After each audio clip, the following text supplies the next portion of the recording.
Wilson to the end zone. Caught! Touchdown! And there's Quinnen Williams as he throws down Teddy Bridgewater. Fournette hit hard by Mosley. The Jets head to the Sunshine State in search of their first division win of the season as they get set for a rematch against the Miami Dolphins. And hello, everybody, and welcome to another edition of The Numbers Game presented by WynnBET. Betting is a team sport, so bet together at WynnBET. I'm your host, Dan Graca, joined as always by my co-host, she, of course, from the National Football League Network. It is my buddy, my pal, Cynthia Frelund. Cynthia, how are you this week? Doing good?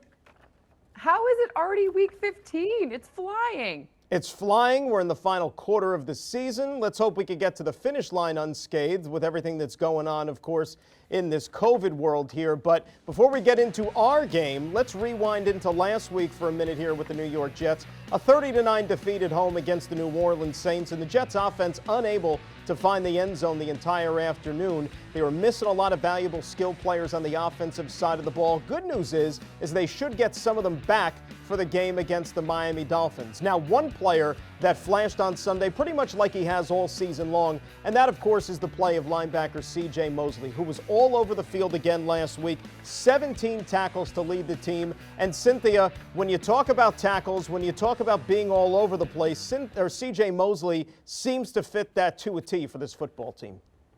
Absolutely. It's his, 7th of 12 games with double-digit tackles. If you look at, he's played almost 90% of the snaps, coverage, 1,069 yards. That's incredible. That was how far he covered last week. That's how far he ran last week, and he averaged 14.25 miles per hour. These are interesting numbers that just show you that for a guy who didn't really play for the better part of 2 seasons, he's back, he's good, we're all good here. No doubt about it. Another guy who's been very promising for this football team this year, and only his second season, continues to get the job done. We've talked about him on this show quite often this year, Cynthia, and that's the play of the second-year corner Bryce Hall, who again against the New Orleans Saints was a guy that quarterbacks just don't seem to want to target, do they? No, and it's probably a good idea. Interestingly enough, in 2 games, I love this, in 2 games, he's only allowed, are you ready for it? 15 total yards in coverage. 6 yards against the Saints, 9 the week prior. I mean, 15 yards, that's often what someone does in maybe the first snap of the game, let alone 2 full games. So he's been awesome and a really great pickup, a really great draft pick. Obviously a little injury at the beginning, but again, we can't control injuries, but it's a great pick. No doubt about it here. All right, let's get into our first prop bet for the show here, and we'll talk about the running game specifically for the opponent, the Miami Dolphins. Miami, the last time against the Jets, Myles Gaskin was their workhorse. He was the one that they fed the ball constantly, churned down some tough yards for the Jets. However, Miami's running back room is really dealing with the COVID situation here pretty hard. So we don't know who's going to be available necessarily for the Dolphins on the ground game. But let's just say over under 70 yards rushing for the Fish on Sunday. What do you think?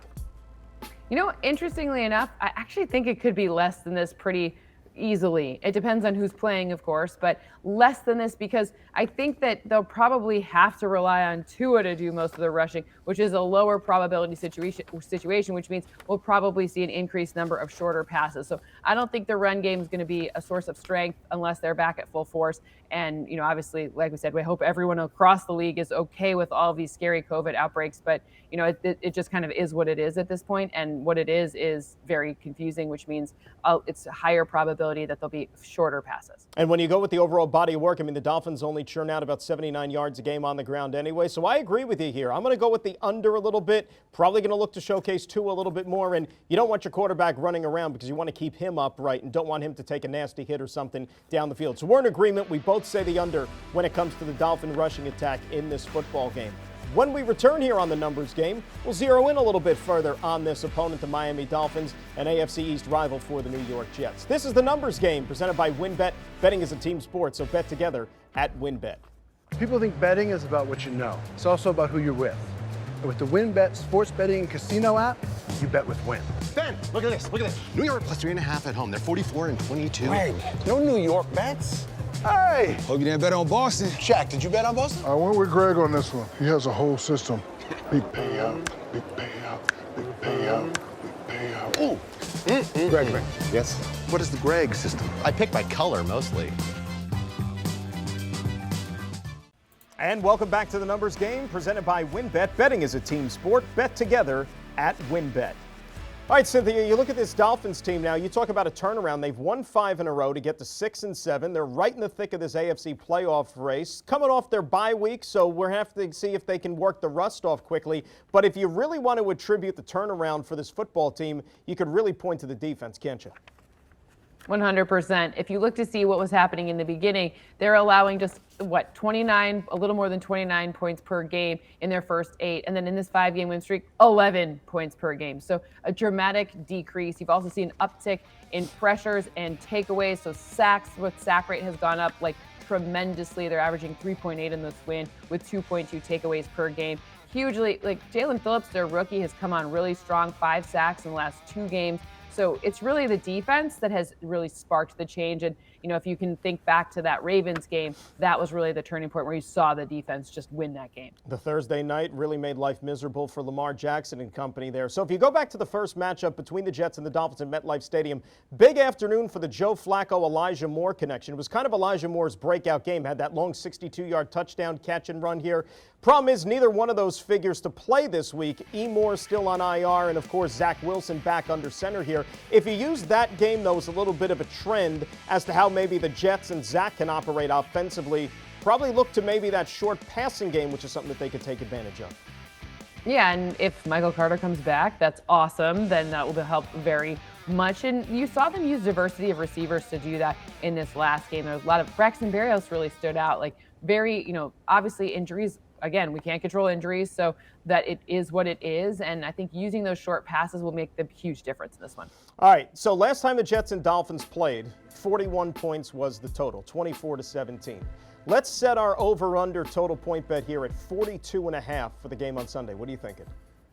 I think it's going to be less than that. Dolphins are missing some pieces. The strength of this Jets team is the defense. So those two things combined, I think it's going to be a slower paced and lower scoring game, more field goals than touchdowns. I would agree with you. And by the way, the past 2 years under Dolphins coach Brian Flores, their first game out of the bye week, both games, they gave up 17 points exactly. So if you want to use that as a little bit of a trend, maybe statistical measure, after all, this is the numbers game, maybe have some fun with that here. But I agree with you. I think we're going to see an old-fashioned slugfest defense, physical football down there in South Beach where the weather is really nice. A lot better compared to where it is up here in this neck of the woods, of course. All right, Cynthia, just 3 more for the green and white after this one. Got to make the most of what's left of the season. Enjoy the game on Sunday, and we'll do it again next week, my friend. What do you say? Absolutely. Next weekend, we'll get ready for the big holiday, too. Absolutely. Can't wait. Get that shopping done, of course. That's Cynthia Frelund. I'm Dan Graca. Thanks for joining us here on The Numbers Game, presented by WynnBET. Betting is a team sport, so bet together at WynnBET. So long, everybody.